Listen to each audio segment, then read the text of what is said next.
I've never been much for cameras, but when you have a big family, you learn to smile through birthdays, weddings, and Christmas cards. My daughter, Jennifer, was the one who always organized our family photos.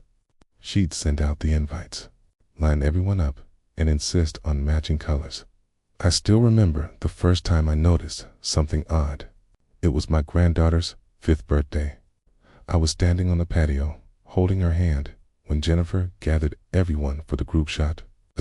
As I stepped forward, she placed her hand on my arm and said, with a smile that didn't reach her eyes, "Oh, Frank, why don't you sit this one out? We'll just do the immediate family." Stung, but I told myself it was nothing. Then it happened again at Thanksgiving. Then again at Christmas. Each time she'd find a reason. "We're out of room. We just want the kids in this one. We'll get you in the next." That next never came. One day, scrolling through my son Michael's Facebook page, I saw their latest family portraits. Smiling faces, matching outfits, my chair at the table empty. I wasn't in a single one. Before we continue, please subscribe to the channel and let us know where you're listening from in the comments. It really helps us out. I tried to shake it off, but the truth is, those photos weren't just pictures. They were the story of my family, and page by page, I was being erased from it. When I confronted Michael, he laughed it off. "Dad, you're overthinking it. Jen just likes to keep the photos consistent." But I could feel the shift. They called less, they visited less, and when they did, there was this polite distance, as if I were a distant cousin, instead of the man who had raised Michael alone after his mother passed. It was around this time that I also began to notice subtle hints, questions about whether I was comfortable in my home, remarks about how hard it must be to maintain it. I knew what they were circling: my money. I had no wife, no other children, okay? And they assumed, maybe even counted on the idea that my estate would pass to them. I decided not to say a word because I had a plan. Asterisk, the opportunity came sooner than I expected. Michael called me one afternoon.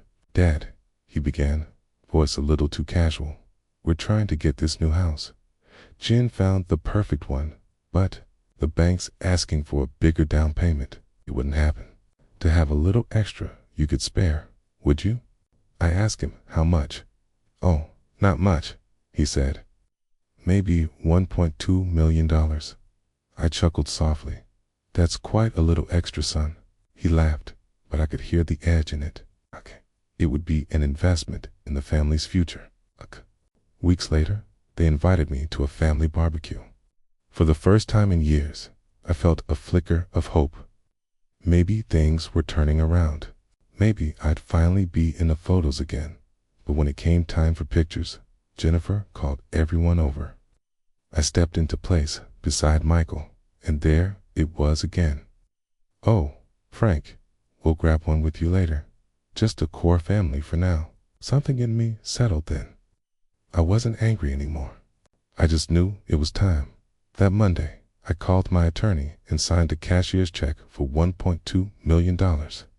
Not for Michael and Jennifer, but for the local children's hospital. We'd been discussing a wing in my late wife's name for years, and now it would finally happen. When the check presentation day came, the local paper sent a photographer. As the flash went off, the hospital director shook my hand, and I caught sight of Michael and Jennifer in the crowd. They'd been invited as my guests, not knowing the reason. The next morning, my phone rang. It was Michael. His voice was shaking. "Dad, I saw the paper. That was your money." "Cass," I said. "It went to family. It's just not the kind you were thinking of." There was silence. Then he hung up. I don't know if I'll ever be in their photos again, but I do know this: I chose how my story would be told. And this time, I was right in the center of the frame.